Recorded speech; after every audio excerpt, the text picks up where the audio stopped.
ചിന്ത സെഷനിലേക്ക് നമ്മൾ കിടക്കുകയാണ്. ഒരു ശബ്ദം കേട്ടുകൊണ്ട് നമുക്ക് ചിന്തയിലേക്ക് കിടക്കാം. വാർത്തകൾ തുടരുന്നു. തനിക്ക് ലഭിച്ച സഹായം തന്നെപ്പോലെ ഉറ്റവർ നഷ്ടപ്പെട്ട കൂട്ടുകാരന് കൂടി പങ്കുവയ്ക്കാൻ തയ്യാറായ വയനാട്ടിലെ മുഹമ്മദ് ഹാനിയുടെ നല്ല മനസ്സിന് അർഹിച്ച സമ്മാനം. ഹാനിയുടെ കൂട്ടുകാരൻ സഞ്ജിത്ത് യൂസഫിന്റെ കൂടി പഠനച്ചെലവ് ബഹ്റൈനിൽ പ്രവാസിയായ ഡേവിസ് മാത്യു ഏറ്റെടുത്തു. തനിക്ക് ലഭിച്ച സഹായത്തിൽ പകുതി കൂട്ടുകാരന് കൊടുത്തോട്ടെ എന്ന ചോദ്യമാണ് ഡേവിസ് മാത്യുവിന്റെ മനസ്സ് നിറച്ചത്. ഒരു കുട്ടിക്ക് ഒരു സഹായം ഒരു പ്രവാസിയായ ഒരു മലയാളി നൽകുക, അയാളുടെ പഠനച്ചെലവിനുള്ള 10 ലക്ഷം രൂപ ഞാൻ നൽകാമെന്ന് പറയാം. ആ കുട്ടി ആ നൽകിയ അതിൻ്റെ ഡോണറോട് ചോദിക്കണത്, ഇന്നെപ്പോലെ തന്നെ വേറെയും കുട്ടിയുണ്ട്, ഓൻക്കും കൂടി നിങ്ങൾ കൊടുക്കുമെന്നല്ല ചോദിച്ചത്, എനിക്ക് കിട്ടിയതിൽ നിന്ന് പകുതി 5 ലക്ഷം ഞാൻ അവന് കൊടുത്തോട്ടെ എന്ന് ചോദിക്കാം. അപ്പോൾ ആ ഒരു കുട്ടിയുടെ ഉള്ളത് പങ്കുവെക്കാനുള്ള ആ ഒരു മനസ്സിനെയാണ് നമ്മളിവിടെ കാണുന്നത്. പൊതുവെ ഇപ്പോഴുള്ള കുട്ടികളൊക്കെ അങ്ങനെയാണ്. എനിക്കെന്തെങ്കിലും കിട്ടിയാൽ എൻ്റെ സുഹൃത്തിനും വേണം. ഒരുപാട് ഇതേപോലത്തെ നമ്മൾ ഒരുപാട് ഓഡിയോസും അതുപോലെ തന്നെ വീഡിയോസൊക്കെ കാണലുണ്ട്. അവനില്ല, അവന് തീരല്ല, അവനൊരാൾ സഹായം കൊടുക്കുകയാണ്, ആ സഹായത്തിൽ നിന്ന് കൊടുക്കുക എന്ന് പറയുമ്പോഴാണ് അവരൊക്കെ ആ ഒരു മാനസികാവസ്ഥ, ആ ഒരു പോസിറ്റീവ് ചിന്താഗതിയെ നമ്മൾ പ്രശംസിക്കേണ്ടത് എന്ന് ഈ സന്ദർഭത്തിൽ തോന്നുകയാണ്. ഒരാൾക്ക് ധാരാളം സമ്പാദ്യമുണ്ട്, കോടിക്കണക്കിന് സ്വത്തുണ്ട്.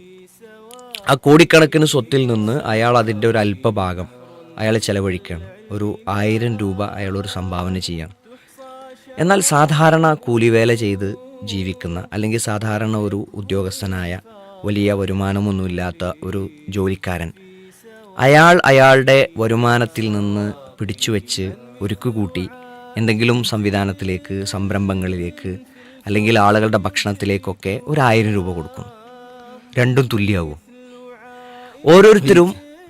ഓരോരുത്തരും അവനവ ഇല്ലായ്മയിൽ നിന്ന് കൊടുക്കുന്നതിന് അത് കുറച്ചാണെങ്കിലും അതിന് കൂടുതൽ. ഇസ്ലാമികപരമായി നോക്കുകയാണെങ്കിലും ചരിത്രത്തിൽ ഒരുപാട് അധ്യാപനങ്ങൾ ഇതുമായി ബന്ധപ്പെട്ട് കാണാൻ കഴിയുമല്ലോ.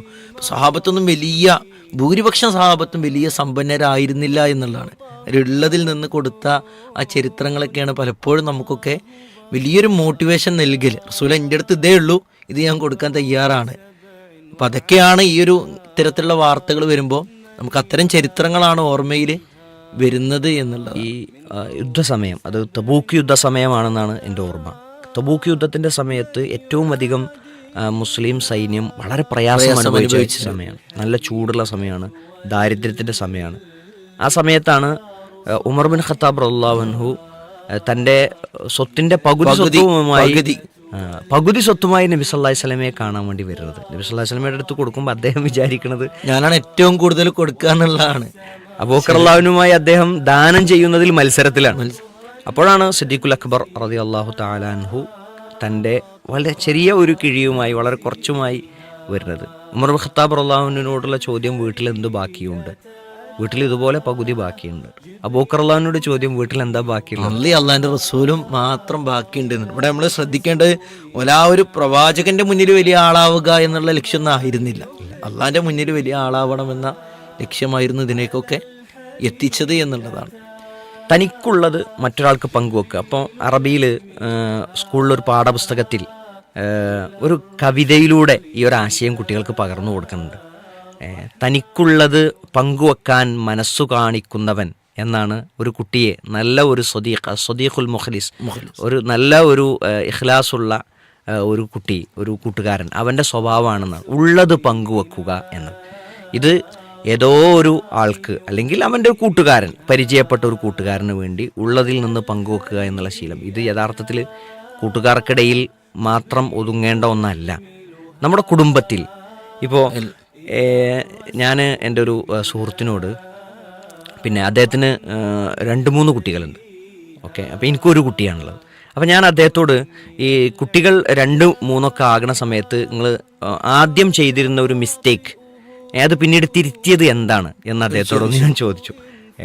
ഞങ്ങൾ ഒരു യാത്രക്കിടയിൽ ഇങ്ങനെ ഇരുന്ന സമയത്ത്. അപ്പോൾ അദ്ദേഹം പറഞ്ഞു, ഞാൻ ആദ്യം വീട്ടിലേക്ക് ചെല്ലുന്ന സമയത്ത് ഇപ്പോൾ ഒരു 3 മിഠായികൾ ഞങ്ങൾ വാങ്ങിയിട്ടുണ്ടെന്നുണ്ടെങ്കിൽ 2 കുട്ടിക്ക് കൊടുക്കും, എന്നിട്ട് 1 ഞങ്ങൾ 2 പേരും കൂടി കഴിക്കും എന്നാണ് അദ്ദേഹം പറഞ്ഞത്. എന്നിട്ട് എന്നോട് ഒരിക്കലും അത് ചെയ്യരുത്. എന്നിട്ട് പറഞ്ഞു, 1 നിങ്ങൾ കഴിക്കണം, 1 നിങ്ങളുടെ ഭാര്യ കഴിക്കണം, 1 കുട്ടിക്ക് കൊടുത്താൽ മതി. ആദ്യം അതിൻ്റെ പ്രയാസം ഉണ്ടായത് അനുഭവിച്ച എപ്പോഴാണെന്ന് ചോദിച്ചാൽ, ഇപ്പം 2ാമത്തെ കുട്ടിയായപ്പോൾ ഒന്നാമത്തെ കുട്ടിക്ക് എന്ത് വേണം? 2 വേണം. 1 കൊടുത്താൽ പോരാന്ന്. അപ്പോൾ ശീലിച്ചു, അങ്ങനെ ശീലമായി. ചെറുപ്പത്തിൽ തന്നെ എന്ത് ചെയ്യണം? ആ പങ്കുവെക്കാനും മറ്റൊരാൾക്ക് കൊടുക്കാനും ഒക്കെയുള്ള ശീലങ്ങൾ. സാധാരണ പഴഞ്ചൊല്ലി പറയില്ല, ചൊട്ടയിലെ ശീലം ചുടല വരെ നമ്മളൊരു പഴഞ്ചൊല്ലി പറയലുണ്ടല്ലോ. അപ്പം ആ ഒരു കാര്യത്തിൽ പങ്കുവെക്കുക, കൊടുക്കുക, ഷെയറിങ് എന്നൊരു കാഴ്ചപ്പാട്. ഇപ്പോൾ ഒരു മിഠായിയാണ് കൊണ്ടുവന്നത്, അതിപ്പോൾ നമുക്ക് 3 കഴിക്കലേ, നമുക്ക് 2 എടുക്കലേ എന്ന് പറഞ്ഞാൽ ആ ഒരു ഷെയറിങ്ങിൻ്റെ ഒരു മനോഭാവം കുട്ടികളെ ചെറുപ്പത്തിൽ തന്നെ നമ്മൾ ശീലിപ്പിക്കുക എന്നുള്ളത് വളരെ പ്രധാനമാണ്. പ്രത്യേകിച്ച് പ്രയാസം അനുഭവിക്കുന്നവർക്ക് ഷെയർ ചെയ്യുക എന്നുള്ളത് വേറെ പ്രതിഫലം തന്നെയുള്ള പ്രവാചകൻ പറഞ്ഞിട്ടുണ്ട്. ആർക്കെങ്കിലും ഒരു പ്രയാസം അനുഭവിക്കുന്നവർക്ക് എളുപ്പം നൽകിയാൽ അല്ല ദുനിയാവിലും ആഖിറത്തിലും അവന് എളുപ്പം നൽകുമെന്നുള്ളതല്ലേ. അങ്ങനെ ഈ സ്വതക്കയുടെ മഹത്വവും പ്രാധാന്യവുമാണ് ശരിക്ക് ഇത്തരം സംഭവങ്ങൾ കേൾക്കുമ്പോൾ നമുക്ക് ബോധ്യപ്പെടുത്താനുള്ളത്. ധാരാളം ബുദ്ധിമുട്ടുകളിലൂടെയാണ് ഒരു സമൂഹം കടന്നു പോകുന്നതെങ്കിൽ അവർക്ക് നമ്മളെക്കൊണ്ട് എന്താണോ സാധിക്കുന്നത് അത് നമ്മൾ ചെയ്യുക, അല്ലേ? എന്താണോ കഴിയുന്നത് അത് ചെയ്യുക. അതിന് ഞാനിപ്പോൾ കൊടുത്തുകൊണ്ട് എൻ്റെ കയ്യിൽ ഇപ്പം ഇത്രയല്ലേ ഉള്ളൂ, എനിക്കിപ്പോൾ അയക്കാൻ എൻ്റെ ബാലൻസ് ഇത്രയല്ലേ ഉള്ളൂ എന്ന് വിചാരിക്കണ്ട. ഉള്ളതിൽ നിന്ന് നമ്മൾ എന്ത് കൊടുക്കുന്നോ അതിന് വലിയ പ്രതിഫലം. കണ്ണാരെ കണ്ടതിനെ തന്നാലായത് എന്ന് പറയുന്നത് പോലെ അല്ലേ. ഈ അല്ലാഹു സുബ്ഹാനഹു വ തആല ഉന്നതമായ പ്രതിഫലം വാഗ്ദാനം ചെയ്ത ഒരു കാര്യം സ്വതക്കക്ക് അല്ലാഹു സുബ്ഹാനഹു വ തആല കൊടുക്കാമെന്ന് പറഞ്ഞ പ്രതിഫലം എന്താണ്? സ്വതക്കയെ അല്ലാഹു സുബ്ഹാനഹു വ തആല സ്വീകരിക്കുകയും അത് സ്വീകരിച്ച് അതിനെ അല്ലാഹു സുബ്ഹാനഹു വ തആല ഒരു കുതിര ഉടമസ്ഥൻ ഒരു കുതിരയെ എങ്ങനെ നോക്കുമോ അങ്ങനെ അതിനെ നോക്കി നോക്കി വളർത്തി വലുതാക്കും എന്നാണ്, അല്ലേ? ഒരു സുംബുലറ്റ്, ഒരു കുല അല്ലെങ്കിൽ എന്താ പറയാ, ഒരു ധാന്യമണിയാണ് 7 സുംബുലത്തായി മാറുന്നത്, അഥവാ 7 കതിരുകളായി മാറുന്നത്. ആ ഓരോ കതിരിലും 100 ധാന്യമണികൾ ഉണ്ടാവുന്നതാണ്. ഒരു ധാന്യമണിയെ 100 ധാന്യമണിയായി മാറ്റുന്നു. അല്ലാഹു സുബ്ഹാനഹു വ തആല ഇതുപോലെ ഒരു നന്മക്ക് 10 മുതൽ 100 ഇരട്ടി വരെ പ്രതിഫലം കൊടുക്കും.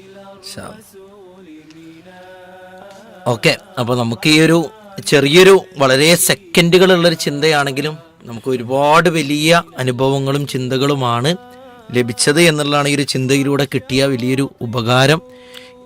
പലപ്പോഴും ഈ ന്യൂജൻ കുട്ടികൾ എന്ന് പറഞ്ഞ് നേരത്തെ ഇപ്പോൾ റൌഫ് തുടക്കത്തിൽ തന്നെ പറഞ്ഞൊരു വാചകം, ഇപ്പോൾ മിക്ക കുട്ടികളും അങ്ങനെ തന്നെയാണ്. അപ്പോൾ ന്യൂജൻ എന്ന് പറഞ്ഞ് ഒരു ആക്ഷേപം ഉന്നയിക്കുന്നതോടൊപ്പം അത് ആക്ഷേപിക്കേണ്ട വിഷയങ്ങൾ ആക്ഷേപിക്കുക തന്നെ വേണം, അതിൽ സംശയമൊന്നുമില്ല. ഇത്തരം ചെറിയ നന്മകൾ, പോസിറ്റീവുകൾ ഇങ്ങനെ എടുത്തു പറയണം. അവർക്ക് ആ ഒരു മോട്ടിവേഷൻ കിട്ടാനും നിലവിൽ ചെയ്യുന്ന തെറ്റുകൾ തിരുത്തപ്പെടാനും ഒരു പക്ഷേ ഇവയെല്ലാം കാരണമാകുമെന്നുള്ളതാണ് തോന്നുന്നത്. ഇത് മാത്രമല്ല, ഈ രംഗത്ത് മാത്രമല്ല, ഒരാളുടെ കഷ്ടപ്പെടുന്ന ഒരാളെ സഹായിക്കാൻ, ഇപ്പോൾ ഈ ദുരന്തമുണ്ടായ സമയത്ത് കാട്ടിലൂടെ നടന്ന് ആളുകളെ തെരഞ്ഞു പോകാൻ കൂടുതലുണ്ടായിരുന്ന യുവാക്കളായ ആളുകളായിരുന്നു. പുതുതലമുറയിലെ കുട്ടികളായിരുന്നു, വളരെ സജീവമായിട്ടുണ്ടായിരുന്നു. അപ്പോൾ വളരെ അതിൽ പിന്നെ അവർക്ക് ഭാവിയെക്കുറിച്ചുള്ള ഒരു പേടിയില്ലായ്മ, പിന്നെ അങ്ങനത്തെ ഒരു എന്തു സംഭവിക്കും എന്നുള്ളതിനെക്കുറിച്ചൊരു ആലോചനയില്ലായ്മ, അതൊക്കെ വേണമെങ്കിൽ നമുക്ക് അതിനെ ആക്ഷേപമായിട്ട് പറയാം. പക്ഷേ അതിനൊക്കെ അപ്പുറത്ത് ഒരു സഹായ മനസ്കത അതിലുണ്ടല്ലോ. എന്തെല്ലാം റിസ്കുകൾ അതിലുണ്ട്. ആ റിസ്കുകൾ സഹിച്ചിട്ടും ഞാൻ ഇത്തരം കാര്യങ്ങളിൽ ഇടപെടാം എന്ന് തീരുമാനിക്കുന്നതിൻ്റെ ഓർക്കുന്ന മീഡിയ വൺ റിപ്പോർട്ട് ചെയ്ത ഒരു വാർത്തയാണ്. 17 വയസ്സുള്ള ഒരു പെൺകുട്ടിയാണ് അവിടെ വന്ന മയ്യത്തുകളൊക്കെ എന്ത് ചെയ്യാൻ, കുളിപ്പിക്കാൻ അവർ തയ്യാറായത്. അപ്പോൾ പേടിയില്ലെന്ന് ചോദിച്ചപ്പോൾ, അല്ലെങ്കിൽ അറപ്പ് തോന്നുന്നില്ലെന്ന് ചോദിച്ചപ്പോൾ എന്തിനാണ് അറപ്പ് എന്നുള്ളതാണ്. ഇവരെല്ലാം നമ്മുടെ സഹോദരങ്ങളല്ലേ എന്നുള്ളതാണ്. ഒരു 17 വയസ്സ് പറയുമ്പോൾ ഒരു +1 +2 ആ പ്രായം എത്തിയിട്ടുള്ളൂ. ഈ ഒരുപക്ഷെ 2-3 ദിവസമൊക്കെ കഴിഞ്ഞ് കിട്ടുന്ന മയ്യത്തുകളെ കുളിപ്പിക്കുമ്പോഴുള്ള ആ ഒരു ധൈര്യവും അത് ഏറ്റെടുക്കണമെന്നുള്ള താല്പര്യവും അത് ഈ ഒരു പുതുതലമുറയുടെ വലിയൊരു ഗുണമായിട്ട് തന്നെ നമുക്ക് മനസ്സിലാക്കാമെന്ന് തോന്നുന്നു. ഈ പ്രോഗ്രാം കേട്ട ഏതൊരു ആളും ചിന്തിക്കേണ്ടത്, നമ്മുടെ സ്വന്തം സഹോദരങ്ങൾ, നമ്മുടെ മലയാളികളായ ആളുകൾ, തൊട്ടടുത്തുള്ള നമ്മുടെ സഹജീവികൾ, നമ്മളെപ്പോലെ തന്നെ 2 നില വീട്ടിലും നല്ല ജോലിയിലും സൗകര്യത്തിലും ഒക്കെ ഉണ്ടായിരുന്ന കുടുംബസമേതം സന്തോഷത്തോടുകൂടി കഴിഞ്ഞ ആളുകൾ നമ്മളിൽ നിന്ന് വിട പറഞ്ഞു പോയിട്ട് ദുരന്തം അനുഭവിച്ചിട്ട് ആ കുട്ടി അവന് കിട്ടിയതിൻ്റെ പകുതി കൊടുക്കണമെന്നൊരു മനസ്സുണ്ടായി. നമ്മൾ നമ്മുടെ സമ്പത്തിൻ്റെ എന്ത് കൊടുത്തു എന്നൊരു ചോദ്യം അവിടെ ബാക്കിയാണ്. ഈ കുട്ടിയെ സംബന്ധിച്ചിടത്തോളം അതിൻ്റെ വാർത്തയുടെ അടുത്ത ഭാഗത്ത് ഉള്ള ഒരു സന്തോഷകരമായ ഒരു കാര്യം, അത് നമ്മളിവിടെ പ്ലേ ചെയ്യിപ്പിച്ചിട്ടില്ല. ഈ ഡോണറായ ഇവർക്ക് സഹായം ചെയ്യാൻ വേണ്ടി 10 ലക്ഷം രൂപ കൊടുത്ത അതേ വ്യക്തി തന്നെ പറഞ്ഞു, അതിനെന്താ പ്രശ്നം, നിന്റെ പൈസ ഒന്നും കൊടുക്കണ്ട, ഞാൻ കൊടുത്തോണ്ട് ഞാൻ തന്നെ അവൻ്റെ പഠന ചെലവ് കൂടി ഞാൻ വഹിച്ചുണ്ട് എന്ന് പറഞ്ഞു. അതും ഒരു വലിയ നന്മ തന്നെയാണ്. ഇതിൽ നിന്നേ ആ ഒരു ഇസ്ലാമികപരമായിട്ടല്ലാതെ ചിന്തിക്കുമ്പോൾ അടക്കം കേരളത്തിന്റെ ആ ഒരു ഐക്യവും മറ്റുമൊക്കെ നമുക്ക് ഇത്തരത്തിൽ മനസ്സിലാകുന്നു. എന്തെങ്കിലും ഒരു പ്രയാസം വരുമ്പോൾ ഇടയ്ക്ക് ചില കമന്റുകളും മറ്റുമൊക്കെ കാണുമെങ്കിലും എന്തെങ്കിലും പ്രയാസമൊക്കെ വരുമ്പോൾ കേരളക്കാരെന്താണ് ഒറ്റക്കെട്ടാണ് എന്നുള്ളതാണ് ഇത്തരം കാര്യങ്ങളിൽ നിന്നൊക്കെ ബോധ്യമാകുന്നത് എന്നുള്ളതാണ്. ഈ വർഗീയതയെ ഒരു കാരണവശാലും കേരള മനസ്സ് അംഗീകരിച്ചിട്ടില്ല എന്ന് തന്നെയാണ് നമ്മൾ പറയേണ്ടത്. തീർച്ചയായിട്ടും. ഇപ്പോൾ ഇങ്ങനത്തെ ദുരന്തങ്ങൾ വരുന്ന സമയത്ത് മതവും ജാതിയും ഒന്നും നോക്കിയിട്ടല്ലല്ലോ, ആരും വർണ്ണവും വർഗവും നോക്കിയിട്ടല്ല ആരും ഇടപെടുന്നു. സഹായം കൊടുക്കുമ്പോഴും ഒരിക്കലും എൻ്റെ മതത്തിൽപ്പെട്ട ആളാണോ ഒരിക്കലും നോക്കലില്ല എന്നുള്ളതാണ് ഏത് സംഘടനയാണെങ്കിലും. അതെ, ഈ പത്രമാധ്യമങ്ങളിലൂടെ ഒരു വാർത്ത വന്നു, ഒരു അറിയിപ്പ് കിട്ടി, ഇങ്ങനൊരു വിഷയം ഉണ്ടായി എന്നറിഞ്ഞു, അപ്പോൾ ആ ഒരു കുട്ടിയെ ഞാൻ സഹായിച്ചോളാം എന്ന് പറയുന്നിടത്ത് ഒരു മതമോ ജാതിയോ ഒന്നും നോക്കാതെ ഇടപെടാൻ കാണിക്കുന്ന ഈ ഒരു കേരളീയ മനസ്സിനെ, മലയാളിയുടെ മനസ്സിനെ, അതിനെ നമ്മൾ അഭിനന്ദിക്കുക തന്നെ വേണം എന്നുകൂടി ഈ ശ്രോതാക്കൾക്ക് ഈ സമയത്ത് ഓർമ്മപ്പെടുത്തും.